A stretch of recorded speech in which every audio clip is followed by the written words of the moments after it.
Mm. Yeah, but well, I know that a lot of guys are still a part of the Xenix organization, though. No? Hmm. And Braum is banned.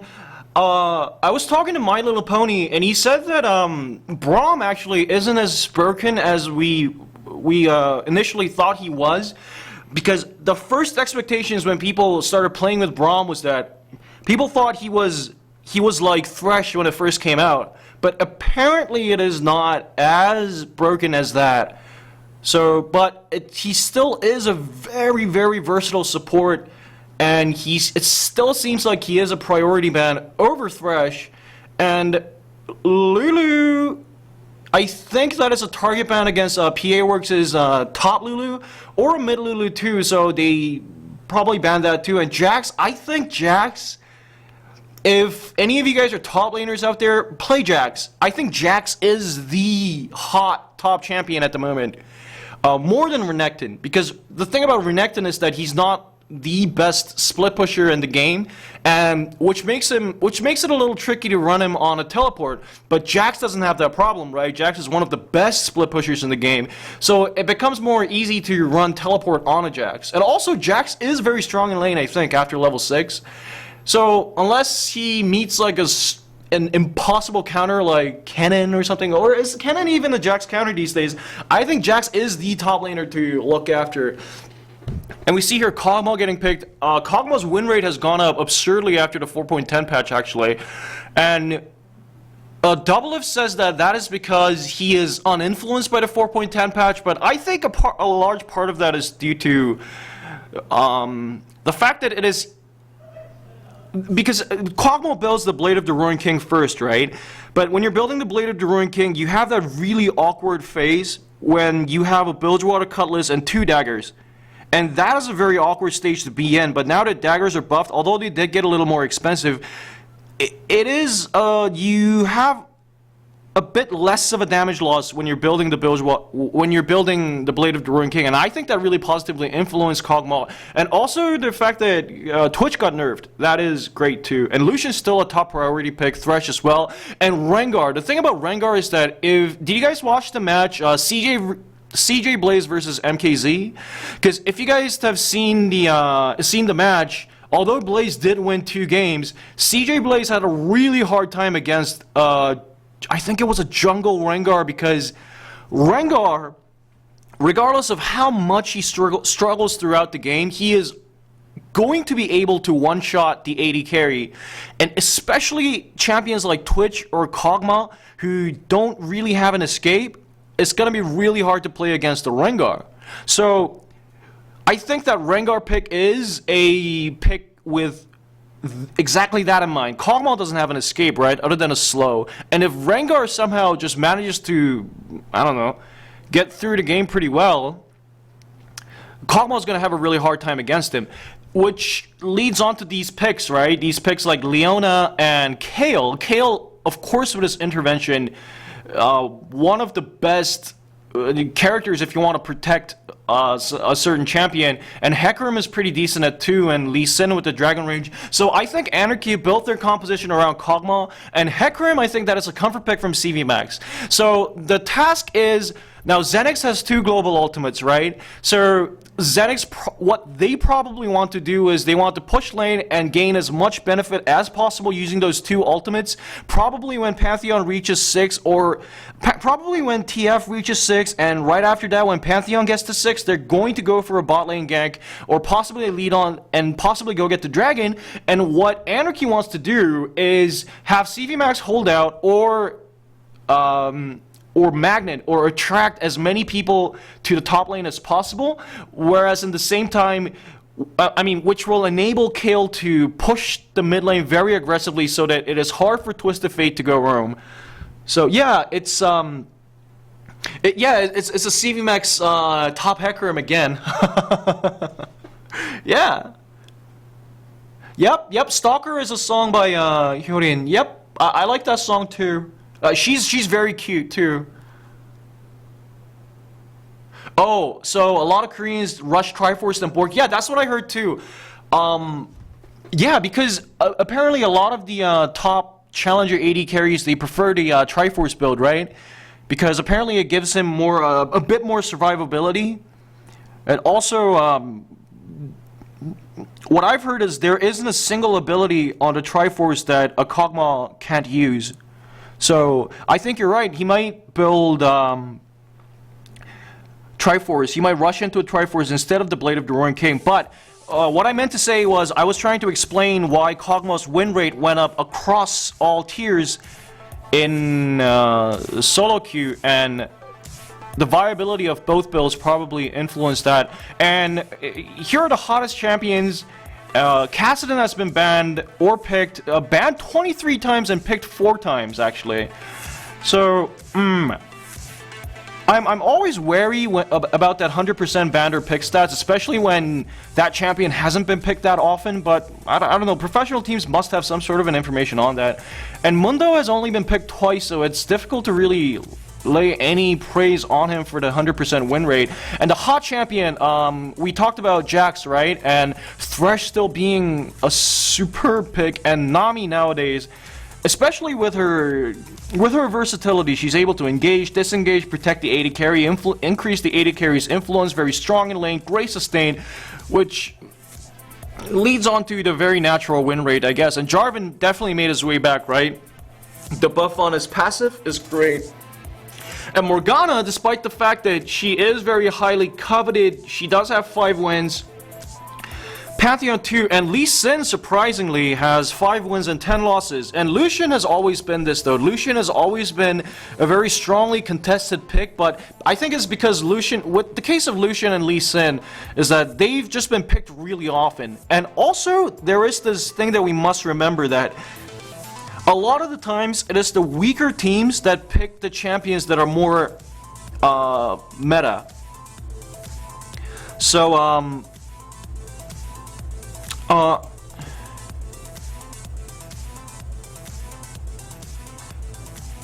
Sensei Streams, please refrain from using that word. I will have to ban you if that happens again. Okay?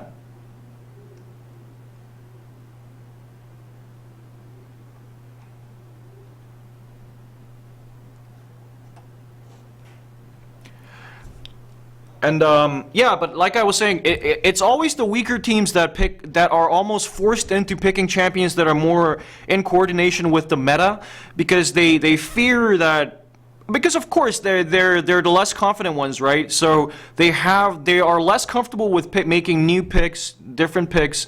So the low win rate on champions like Lee Sin or Lucian, it might be because weaker teams have just favored them more than the so-called better teams. So those statistics might be a little thwarted. Well, I mean, Anarchy versus Xenics Storm, round of 16 Group B final, ITENJOY NLB Summer 2014, and we have Thresh starting with the Doran's Blade though. So, you know, there was a time when I thought that, I mean, not a Doran's Blade, excuse me, a Doran's Shield. And there was a point when I thought that when a support buys a Doran's Shield, that means that he wants to get into a 2v2 lane to really abuse that advantage the Doran's Shield gives him. But I noticed that a lot of times they don't mind buying a Doran's Shield as a first item even when they go into a lane swap, because it makes them a little more potent when they're executing dives with the jungler. So we don't really know, but it is true that oh, CV Max! Can you flash away? Better not use your flash. Oh, CV Max first blood. Too bad, but I don't think CV Max would mind so much, but still, it is a little irritating, right? Especially since they're facing a professional team, they will have to start with a 500 gold deficit.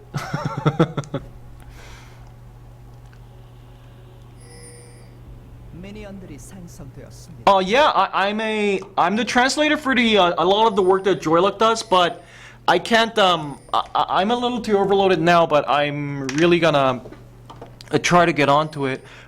Yeah, I'm native. I was born in Korea, but I lived overseas for a very long time. So Yeah. Oh, a super white dude, is that a good thing? I dance. I can dance though.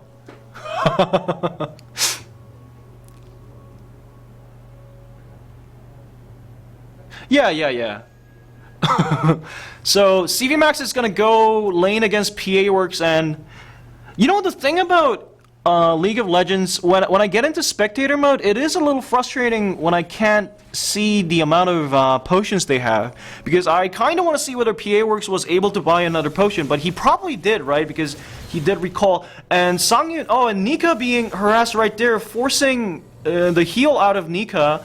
Great benefit right there. A great teamwork between Sangyun and Ujin there too. And maybe Nika overextended himself a little bit because it's...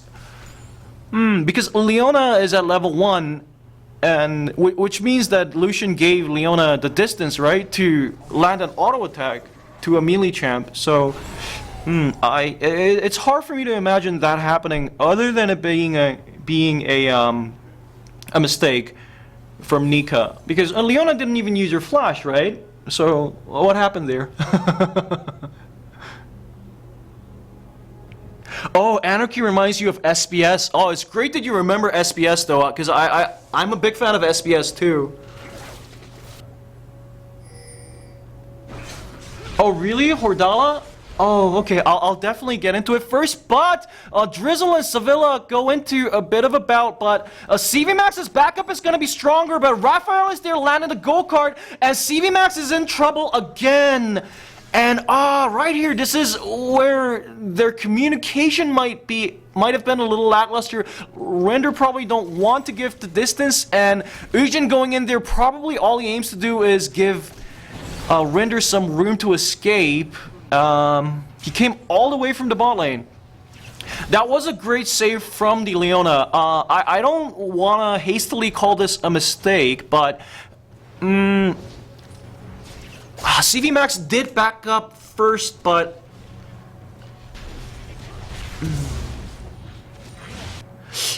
okay, it's just a bit unfortunate because it wasn't the enemy jungle, right? So CV Max did get the kill, but at the same time, oh, death sentence on Sangyun, but it doesn't connect to a Flay. And okay, and Nika, despite the fact that he burned his heal early on, managing to keep the CS level with Kog'Maw, and I think a large part of that though is because Lucian is just such a strong champion in lane. Like, his kit is great, right? You guys remember seeing the game? Anarchy versus, what was that team? And gold card on Kale, oh. Another early advantage if the Twisted Face cooldown comes back. Oh, nice juke there by Render. But, things are not looking good for Anarchy. Storm really showing them up, I guess, and I'm really surprised by how the bot lane is going there. Because they did build a very, very early advantage, and... oh, well, can we really say that MKZ are amateurs? But Pantheon is there, but the teleport coming in from Hecarim, and the teleport is forced to be cancelled, but I guess that, just by Pantheon showing up, Kale had to burn his teleport, right? Which isn't bad. And also, a large part of Anarchy's game plan, right, have Kale aggressively push the lane forward to prevent Twisted Fate from, Twisted Fate from pushing lane and roaming. That ought to be a little undone. And a large part of that, I think, is due to the fact that CV Max is losing a lot in the top lane. Although Lee Sin didn't make many journeys to the top, but that little skirmish in the enemy red, though, that really was a crucial... Oh, but Ujin may have overextended here. I think Road can actually finish Kog'Maw off even. Can we really say that MKZ is an amateur team, though? Yeah, and I really like... I really like MKZ's game plan too. They are very Well, this is an unofficial cast, so it's not going to be as cogent and professional as you would expect to be. So I apologize for that.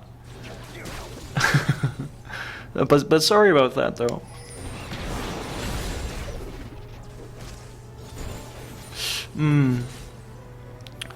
CVMAX somehow having the CS advantage over Rengar, and although a large part of that is due to the fact that Rengar did spend some time in the mid lane, but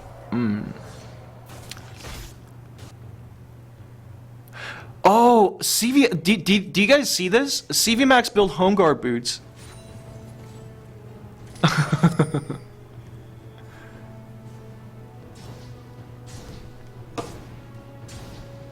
Yeah, I love that's true. Like, they are an amateur team at the moment, MKZ, but like, if you have that many former professional players, right?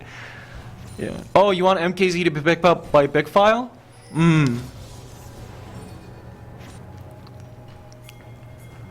Okay, and now Sevilla is going in for a blue invade, but that pink ward has been there for a really long time, and I think Sevilla didn't spot that, so they know the Kale. I mean, they also probably know the blue buff time, right? You know, about Hecarim laning in top lane, are there any top laners here? What are your opinions on Hecarim's laning? Because I've heard very contested testimonies to that, you know, because some people told me that Hecarim is super strong in lane, some people told me that it is manageable, but I imagine Hecarim to be pretty strong, because he's got great sustain, he's got great lane clearance, although, and TF is gonna be in the top lane, and Pantheon right there blocking the path, and he probably has the ultimate over the wall to save his life, so an ultimate lost for an ultimate. But we can't forget that Xenics Storm has another global ultimate, right, from Drizzle, and Lee Sin counter-ganking the enemy jungle right there, and that sentence well evaded by Sangyun. Well, and Thresh being at level 6, did you guys just see that how Sangyun finished off a few minions to build into his level 6, and now CVMAX teleports in there. He doesn't have his ultimate, but still finishes off Thresh, and I think he can finish them off here too, so that was a decent play from Anarchy. And CVMAX, I think, because he used this teleport in the tower, his teleport cooldown is a bit reduced.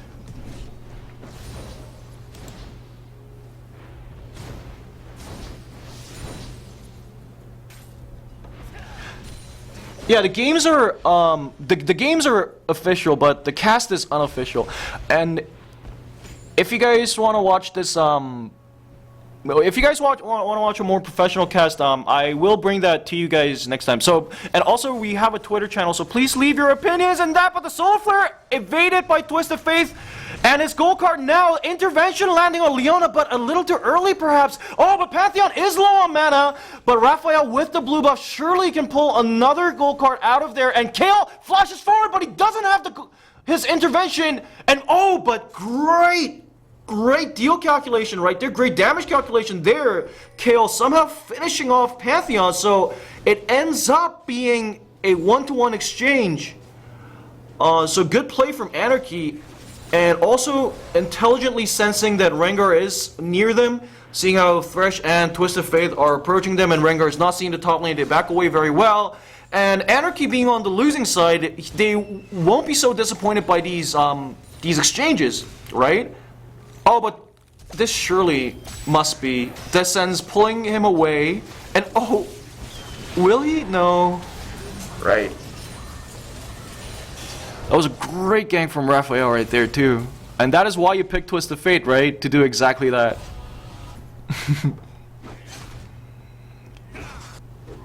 So Hecarim is good at laning against champs who like to trade. Oh, he is weak to burst. Okay. So Hecarim hates guys like Gragas, Ryze, Renekton.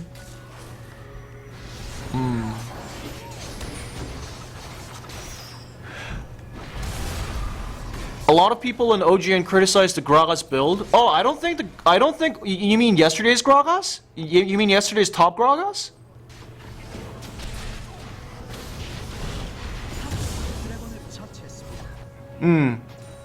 People thought that was the problem?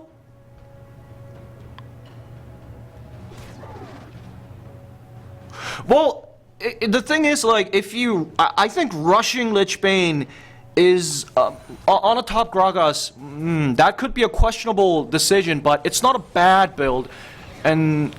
But at the same time, I do think a top Gragas should build the Rod of Ages and...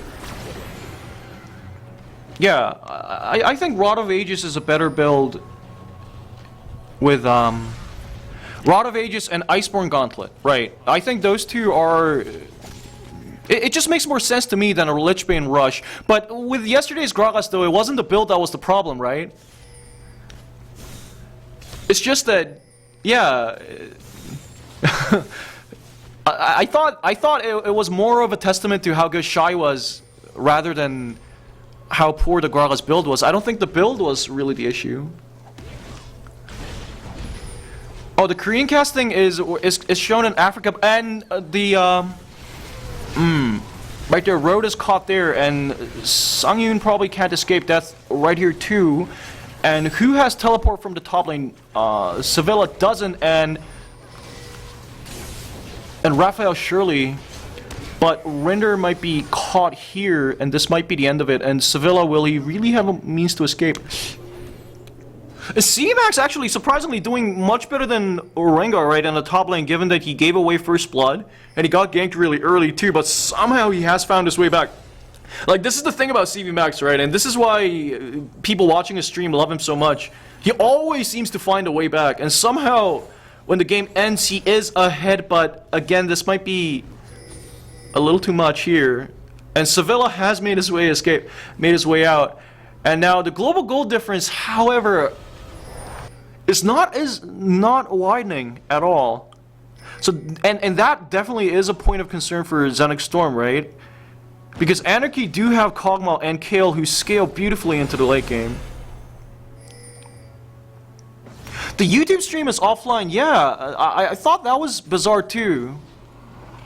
Because, like, there should be an option for our Korean viewers overseas and people who wanna watch the Korean stream.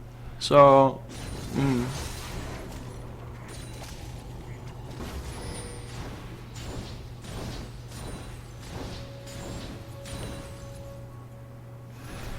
Yep.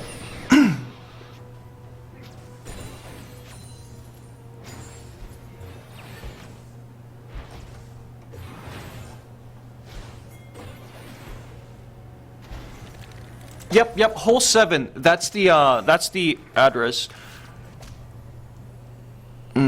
And Twist of Fate being low on... Oh man, I can't do much here. Okay, I would be pretty concerned if I was Xenics Storm. I wouldn't be too concerned, but at the same time, if they're able to push away to mid turret early, and also Kog'Maw, but the Death Sentence on Kog'Maw, this surely is the end of it, I think. The Solar Flare on Lucian not able to do enough damage to kill Lucian. And, ooh, that is a painstaking loss though, because I was just about to say that Xenics Storm really need to do something about that Kog'Maw, and Render's gonna be caught off here too. Great run from PA Works right there. So PA Works, I think he realized that, okay, if I just 1v1 lane against CV Max, it's not gonna really help me carry the teams, right? So he's gonna use Rengar's superior mobility and of course the stealth coming from his ultimate. He's going to try to create as much worth as possible.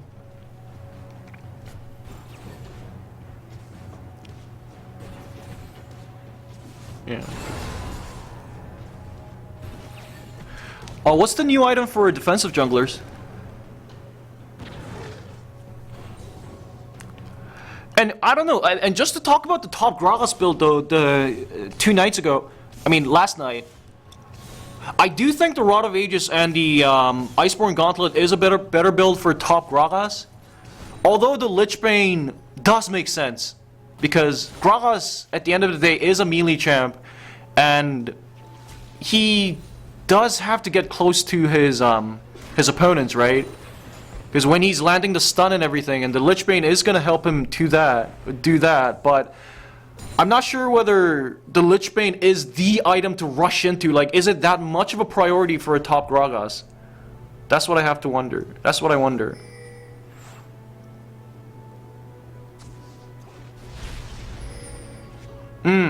And somebody told me before that Kog'Maw do rush to the Triforce, and yep, you're right, and Kog'Maw is rushing to the Triforce. Right, and that makes a lot of sense to me, because there isn't a single thing on the Trinity Force that Kog'Maw can't take advantage of, right? The AP on the Trinity Force, the AD, of course, the attack speed, the crit rate, and also the additional mobility that comes from it, and the additional health is a great bonus. So Triforce makes a lot of sense, and especially now that the Blade of the Ruined King got nerfed, more sense. It's just a bigger nod to the Triforce build on the Kog'Maw. Sevilla is spotted there by the ward, but okay, that was a failed insect kick right there. That could very well be a throw, but intervention comes in just right, and the Twisted Fate ultimate is on, and the Solar Flare landed very well, and an incredible ultimate from CVMAX right here, and Nika is caught. Ijin flashing forward, and Nika surely can't escape. A great team fight from Anarchy, actually, putting an end to Xenics' great run here. I would be very concerned if I was Xenics. The Dragon probably will go to Anarchy. And that was a great team fight from Anarchy, right? And this is the thing about CVMAX too. He could do really poorly in lane. You could criticize him all you want, but in the team during the team fights, he always did his job, especially with his Hecarim and his ultimates, right? And that was a great counterattack from Anarchy right there. Because for a moment, I thought Anarchy got a bit squashed, right? Yeah, that's the thing. There isn't a single thing that Kog'Maw can't take advantage of. So first of all, I thought that was a botched insect kick right there, and I thought Sevilla was almost certainly dead. But with the intervention coming in, and the pink ward was placed beautifully right there, right? So they sensed Rengar's attack, and Twisted Faith came in behind attacking Kayle, but Kayle just managed to hold off the damage from both Pantheon and Twisted Fate, which is a large part of Xenix Storm's damage. So once they finished off Nika, they already have won the team fight, right? Great intervention from Kayle too.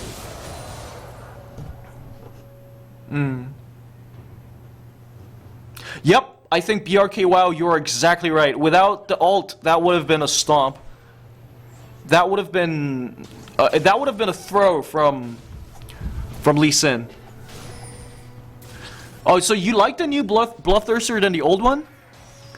Oh, but Kayle is caught there. I don't think, but intervention is there though, and a Solar Flare from Ujin holds off some time. Oh,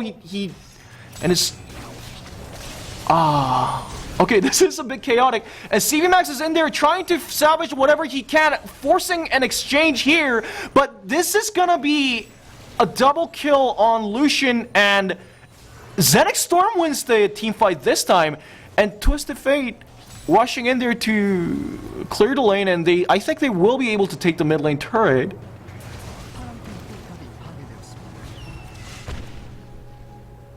So you prefer the old Bloodthirster? 10% bonus AD? Oh, okay. So you mean you mean not the one on 4.10, right? So 10% bonus AD? What does that mean? Does that mean that AD carries will have 10% extra from... That was a great gold card right there, stopping Hecarim rushing in there, and another gold card will hold off CVMAX for a second. Rengar forced to flash away over the wall, and Anarchy leading the charge right there. Yeah, Nika is caught off at the oddest spots too. Ah, the Baron, right. Is the Grand Skyfall there? Destiny is turned on. He will move. And the Grand Skyfall coming in to the Baron. Can they land the steal? Okay! Okay! Anarchy took this. Now Xenix Road is caught there. Now this is gonna be A bloodbath if they're somehow caught. Raphael flashing away from the Sonic Wave. Intelligent decision there. Oh, this match.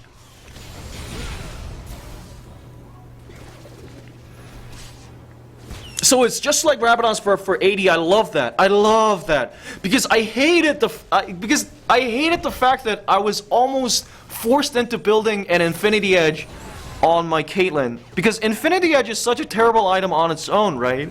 I wasn't given the option to be relevant like 15 minutes into the game, and that just frustrated me a little bit. But 10% extra damage, that seems like a worthy investment. Can PA Works finish Hecarim off? Hecarim still has his Ghost and his ultimate.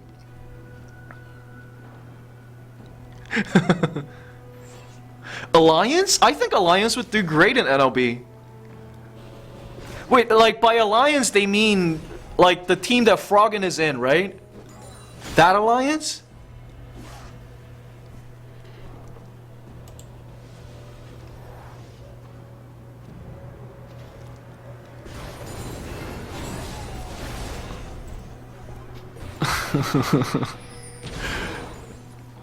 Whoever said that is crazy, because Alliance.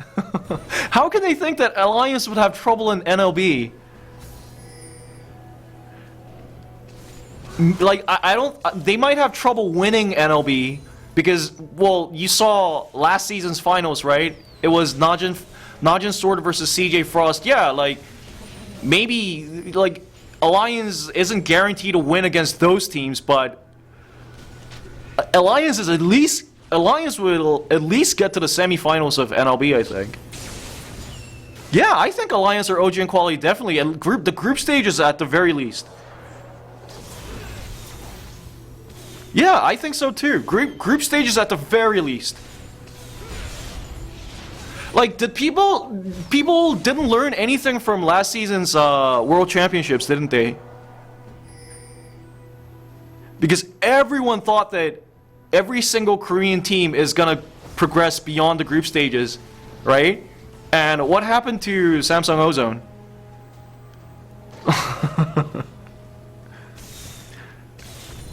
Yeah, and CLG EU came second or third the last time they did champions.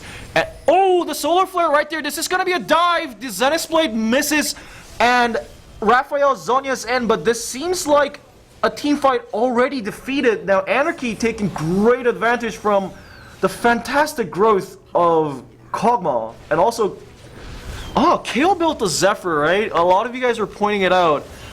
Perhaps he feels that it is a better build than Runan's Hurricane, which I don't really disagree, right? Gives him more tenacity, gives him attack speed, it gives him a bit extra AD, and Kale doesn't really rely on crit rates either, and it was the crit rates which made Zephyr a problematic item to buy, right? But Kale doesn't rely on that, so I guess not much problem there.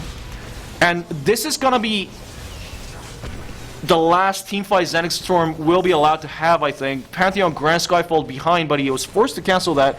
So Xenics Storm lost the teamfight, recalled, came back with full health, and they lost the teamfight again. So I guess we could say GG. A lot of you guys asked me which one was my favorite, and I said Xenics Storm. But Anarchy, they are showing them up. Now the global gold difference has widened to 10,000 gold.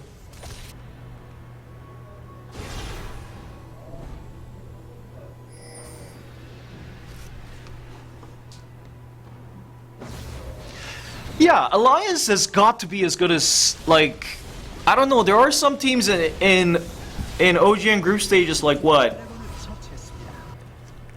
Like, Alliance has to be as good as MKZ, right?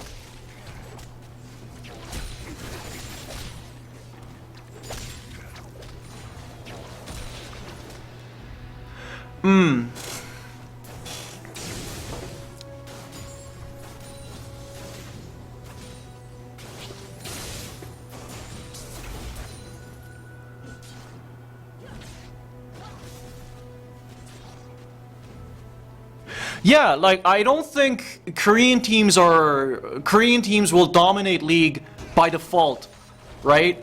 I don't think so. I think the reason why Koreans are so good at international tournaments is because Koreans just have more... Sonic Wave on PA works. He Lantern is back and Lee Sin. Oh, but the Solar Flare. Nope.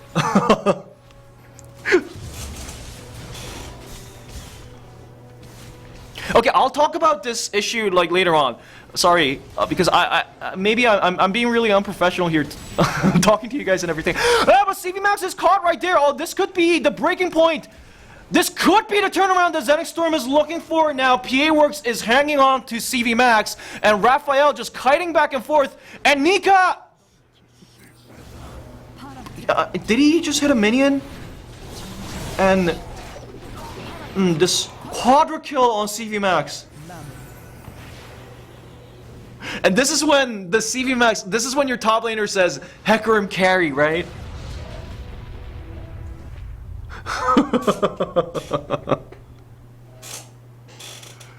No, I shouldn't be talking to you guys. My boss is telling me I should